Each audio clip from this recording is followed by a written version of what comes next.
नमस्कार, मैं रीमा प्रसाद। इस वक्त की सबसे बड़ी खबर में आपको बताएंगे। इजरायल ने गाजा में हमलों की रफ्तार बढ़ा दी है और हमास के खिलाफ अपनी जंग को अगले लेवल पर लेकर आ चुके हैं।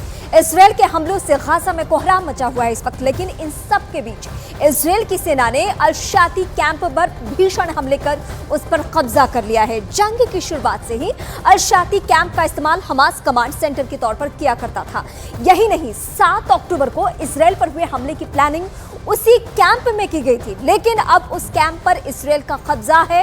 यही नहीं, हमास के लड़ाके डरकर दक्षिणी गाजा भाग चुके हैं।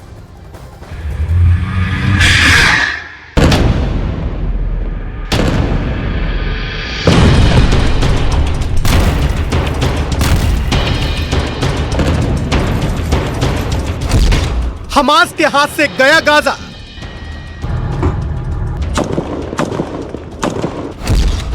इजराइल ने दी हमास को सबसे बड़ी चोट।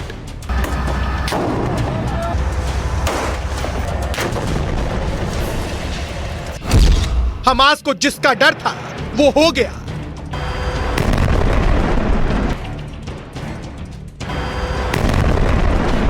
हमास पर इजराइल की सेना ने ऐसा प्रहार किया कि उसकी कमर ही टूट गई।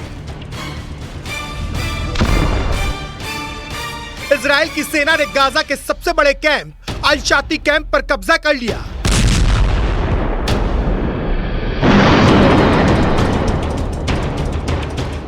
इजराइल ने हमास के अल-शाती कैंप पर कब्जे का सबूत भी दिया और दावा किया कि वहां अब इजराइल का झंडा नजर आएगा। यही नहीं, हमास के लड़ाके डर कर दक्षिणी गाजा में भाग गए। अल-शाती वही कैंप है जहां 7 अक्टूबर को इजराइल पर हुए हमले की पूरी प्लानिंग की गई थी।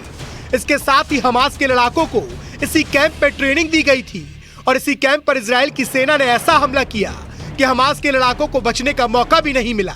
इजराइल की सेना के मुताबिक उसके 162वीं डिवीजन ने इस फतह को अंजाम दिया। यही नहीं, उस डिवीजन ने 1000 से ज्यादा हमास के लड़ाकों को ढेर कर दिया। मतलब साफ है, इजराइल ने अपने ऊपर हुए आतंकी हमले का ऐसा बदला लिया कि हमास की रूह कांप गई।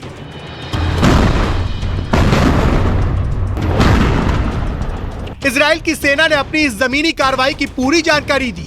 वो गाजा में कहां से घुसी और अल-शाती कैंप तक कैसे पहुंची, उसका एक मैप भी जारी किया, जिसके मुताबिक इजराइल की सेना की नाहल ब्रिगेड ने अताता के रास्ते गाजा में एंट्री की। उसके बाद Israeli force post 17, Safina post, military quarter, बदर पोस्ट, रंतसी अस्पताल और शिफा अस्पताल के करीब अल-शाती कैंप तक पहुंची और फिर वहां बड़ा हमला कर उस इलाके पर भी कब्जा कर लिया, जिससे हमास की रातों रात नींद उड़ गई, क्योंकि इजराइल की सेना ने चुन चुनकर हमास के सैकड़ों ठिकानों को उड़ा डाला। जंग के 40वें दिन भी इजराइल ने हमास के ठिकानों की बर्बादी का सिलसिला जारी रखा।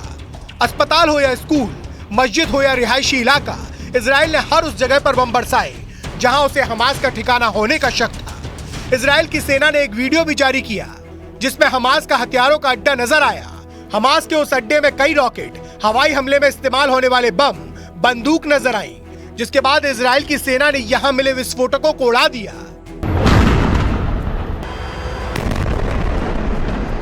इजराइल के मुताबिक उत्तरी गाजा में हमास की पकड़ कमजोर पड़ने लगी। यही नहीं, इजराइल के प्रधानमंत्री ने तो खुलकर बोल दिया कि ये जंग तब तक चलेगी जब तक हमास का अंत नहीं हो जाता। यही नहीं, इजराइल ने दावा किया कि हमास की गाजा पर पकड़ कमजोर पड़ रही है और 16 साल में पहली बार ऐसा हुआ है, क्योंकि इजराइल की सेना ने हमास की कई टुकड़ियों को खत्म करने का दावा किया और पिछले कुछ दिनों में हर रोज हमास के किसी न किसी अंडरग्राउंड कमांड सेंटर को खत्म कर दिया, जो इजराइल से जंग लड़ रहे हमास के लिए खतरे की घंटी है। क्योंकि इजराइल ने दावा किया कि उसने उत्तरी गाजा में हमास की 24 बटालियन में 10 की ताकत खत्म कर दी। इजराइल की सेना के मुताबिक जंग की शुरुआत में हमास ने अपने 30,000 लड़ाकों के साथ युद्ध शुरू किया था और हमास के लड़ाकों को 24 बटालियन में बांटा गया था, जिसमें 10 को इजराइल की सेना ने कमजोर करने का दावा किया। यानी कि इजराइल ने डंके की चोट पर संकेत देने शुरू कर दिए कि वो उत्तरी गाजा में जीत के करीब पहुंच चुका है, या यूं कहें कि इजराइल का गाजा को 2 टुकड़ों में बांटने का प्लान सफल हो गया है।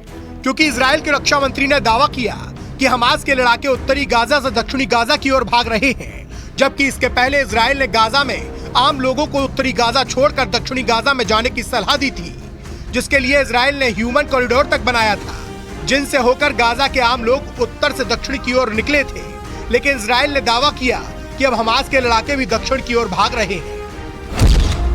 यानी गाजा को दो टुकड़ों में बांटकर जंग लड़ने का प्लान कामयाब होता दिखाई दे रहा है, क्योंकि इजराइल जंग के पहले दिन से कह रहा है कि गाजा के आम लोग उत्तर से दक्षिण की ओर चले जाएं। माना जा रहा है कि ऐसा इजराइल ने सोचे समझे प्लान के तहत किया, क्योंकि उत्तरी गाजा की सीमा इजराइल से लगती है, जबकि दक्षिणी गाजा की सीमा इजराइल से नहीं बल्कि मिस्र से लगती है और रफाह बॉर्डर यहीं पर है।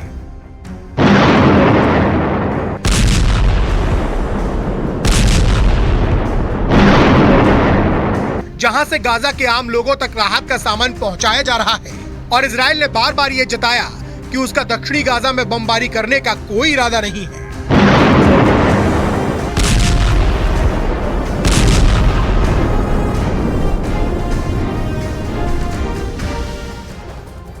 गाजा और इजराइल के बीच जंग और ज्यादा भीषण होती चली जा रही है। पिछले 24 घंटों में गाजा युद्ध में कुछ ऐसे हालात दिखे हैं जिसे देखकर यह कहा जा सकता है कि हमास जंग बुरी तरीके से हार रहा है। मिडिल ईस्ट की मीडिया तो यहां तक दावे कर रही है कि अगर अभी भी अरब देश मिलकर हमास का साथ दे दें तो हमास जंग जीत सकता है। लेकिन वहीं दूसरी तरफ इन दावों को रौंदते हुए इजरायली सेना गाजा में हमास की संसद पर कब्जा कर चुकी है।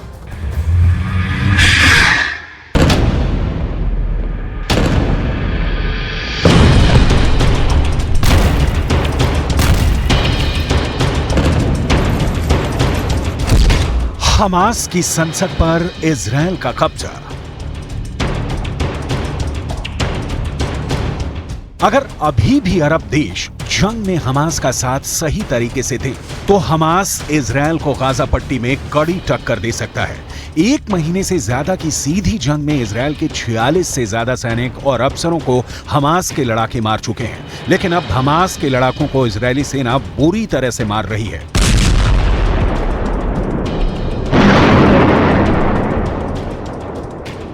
तस्वीरों के जरिए इजरायली सेना ने दावा किया है कि उसने हमास के संसद पर कब्जा कर लिया है, जिसमें कभी हमास के चीफ इस्माइल हानिया समेत टॉप के हमास नेता बैठा करते थे। हम आपको इस खबर की पूरी डिटेल आगे दिखाएंगे, लेकिन पहले आप ये जान लीजिए कि इस वक्त अल शिफा हॉस्पिटल में इजरायली सेना का ऑपरेशन कहां तक पहुंचा है। मार दिए हमास के 8000 लड़ाके। इजराइल ने दावा किया है कि उसने अब तक हमास के 8000 से ज्यादा लड़ाकों को मार डाला है, जबकि उत्तरी गाजा में तबाह इमारतों की संख्या 40,000 के पार पहुंच चुकी है।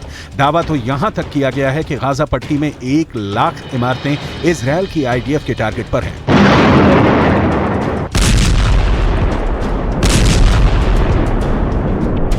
आईडीएफ के ऑपरेशन की ताजा तस्वीरों में साफ देखा जा सकता है कि इजरायली सेना ने गाजा पट्टी को कितनी बुरी तरह से रौंद डाला है।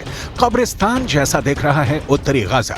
इजरायल के भीषण हमलों की वजह से पूरी तरह से बर्बाद हो चुका है। अब आप ये जान लीजिए कि इजरायल क्यों डंके की चोट पर हमास की हार और इजरायल की जीत का ऐलान कर रहा है। हमास की संसद 7 अक्टूबर से पहले। हमास की संसद की इस पहली तस्वीर को गौर से देख लीजिए। हमास की संसद में हमास के टॉप के नेता और समर्थक बैठे हुए हैं। इस तस्वीर में साफ देखा जा सकता है कि हमास के इस संसद में हमास के राजनीतिक विंग के चीफ इस्माइल हानिया टॉप नेताओं के साथ बैठे हुए हैं। हमास की संसद में इजरायली सेना। अब आप दूसरी तस्वीर देखिए। हमास की संसद में जिस तरह हमास चीफ इस्माइल हानिया बैठता था, उस जगह पर इजरायली सेना के कमांडर और सैनिक मौजूद हैं। इजरायली झंडे के साथ हमास की संसद में इजरायली सेना जीत का जश्न मना रही है। इस तस्वीर के जरिए इजरायली सेना दुनिया को दिखा रही है कि गाजा में इजरायली सेना जीत गई है। इन दोनों तस्वीरों को साथ साथ देखने से साफ संकेत मिलता है कि कहीं ना कहीं हमास का कंट्रोल गाजा में कमजोर पड़ रहा है। इजरायली मीडिया की रिपोर्ट के मुताबिक आईडीएफ के गोलानी ब्रिगेड के सैनिकों ने 13 नवंबर 2023 को एक ऐतिहासिक तस्वीर पोस्ट की है। इस फोटो में गाजा में हमास संसद भवन के अंदर इजरायल का झंडा दिखाया गया है। फोटो में सैनिकों की टीम को हमास के संसद भवन में गर्व से इजरायली झंडे लहराते हुए देखा जा सकता है। האכזרית של החמאס. הרמטכ"ל וראש השב"כ נפגשו עם אורי ומשפחתה במפגש מרגש מאוד. החזרנו את אורי הביתה. חמאס מפעיל טרור פסיכולוגי נגדנו. הוא רוצה שנפיץ אותו, הוא רוצה להכאיב לנו. דווקא בגלל זה, अरब देशों की गद्दारी, हार रहा हमास। 27 देशों से बनी अरब लीग और 57 देशों से बना मुस्लिम मुल्कों का संगठन OIC जंग में हमास का साथ देने के दावे तो खूब किए, लेकिन ईरान और लेबनान को छोड़कर कोई भी मुस्लिम मुल्क हमास को सीधी मदद देने को तैयार नहीं हुआ। इधर दूसरी तरफ हमास के 45,000 लड़ाकों पर इजरायली सेना यमराज बनकर टूट पड़ी है।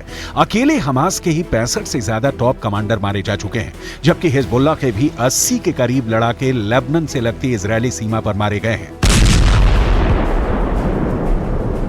हमास की भयानक हार और गाजा की भीषण तबाही के लिए बहुत हद तक अरब देश जिम्मेदार हैं। अरबी मीडिया के अल अरबी अल जदीद की एक रिपोर्ट के मुताबिक हमास का साथ देने में 57 देशों से बना मुस्लिम मुल्कों का संगठन OIC बुरी तरह से फेल हुआ है। हैरानी की बात यह है कि गाजा में इजरायल के भीषण हमलों पर अरब देश मिलकर भी कोई कड़ा एक्शन नहीं ले पाए हैं। अरब मीडिया का दावा है कि जिन मुद्दों पर मतभेद थे उनमें इजरायल को हथियारों और गोला बारूद की सप्लाई के लिए अरब देशों में अमेरिका और बाकी सैन्य अड्डों के उपयोग पर रोक लगाना शामिल है। साथ ही इजरायल के साथ अरब राजनयिक, आर्थिक, सुरक्षा और सैन्य संबंधों पर रोक लगाना और दबाव बनाना भी शामिल था। लेकिन एक भी मुद्दे पर OIC सख्त फैसला नहीं ले पाई। यहां तक कि इजरायली कब्जे का विरोध करने वाले संयुक्त बयान में शामिल होना चाहिए था, वो भी नहीं हुआ। इजरायल का गाजा पर कब्जे का विरोध करने पर जब वोटिंग हुई तो फिलिस्तीन, Syria, Algeria, Tunisia, Iraq, Lebanon, Kuwait, Qatar, Oman, Libya और यमन सहित 22 सदस्यीय निकाय के 11 अरब देशों ने या तो प्रस्ताव दिया या फिर उनका समर्थन किया, लेकिन 4 मुस्लिम देशों ने इसके विरोध में मतदान किया, जबकि कई अरब देश वोटिंग के वक्त अनुपस्थित रहे, जिनका खुलासा नहीं किया गया है। दावा किया जा रहा है कि सऊदी अरब ने इजरायली हमलों के खिलाफ वैसा सख्त एक्शन नहीं लिया है जैसी उम्मीद की गई थी।